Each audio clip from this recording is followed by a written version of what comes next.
Greetings, Guyana'S! I know many of you are waiting for me to address this Krass, but I'm very sorry to disappoint.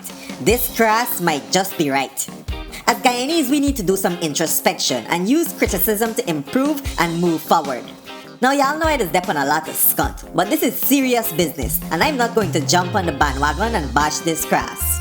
For those of you who little slow to current affairs, this reporter from the New York Times did a piece on Guyana recently, titled The $20 Billion Question for Guyana. And he opened by painting a picture of Guyana to his readers like this.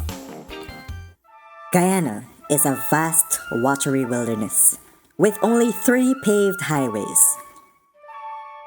There are a few dirt roads between villages that sit on stilts along the rivers snaking through the rainforest. Children in remote areas go to school in donut canoes and play naked in the muddy heat. Hugging the coast are musty clapboard towns like Georgetown, the capital, which seems forgotten by time, honeycombed with canals first built by the Dutch settlers and African slaves. The power grid is so unreliable that blackouts are a regular plague in the cities, while in much of the countryside, there is no electricity at all. Such is the unlikely setting for the world's next oil boom. Now, like many other Guyanese, my blood started to boil when I first read this article because I hate it when people diss Guyana. But then I made a second pass and looked at these statements objectively. Then it hit me. This is what Guyana actually looks like to an outsider.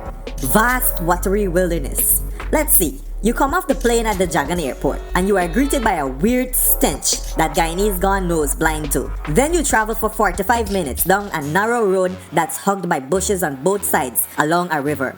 Now Georgetown, of course it seems forgotten by time. We are holding on to these old wooden buildings for dear life, like City Hall for example. Why y'all don't demolish that fire hazard and throw up a 5-story concrete building? I hear they're talking about restoration. Fuck wood, build concrete and it will last. Now back to this Krass. A lot of what he said in his article I already covered in my video about resource curse.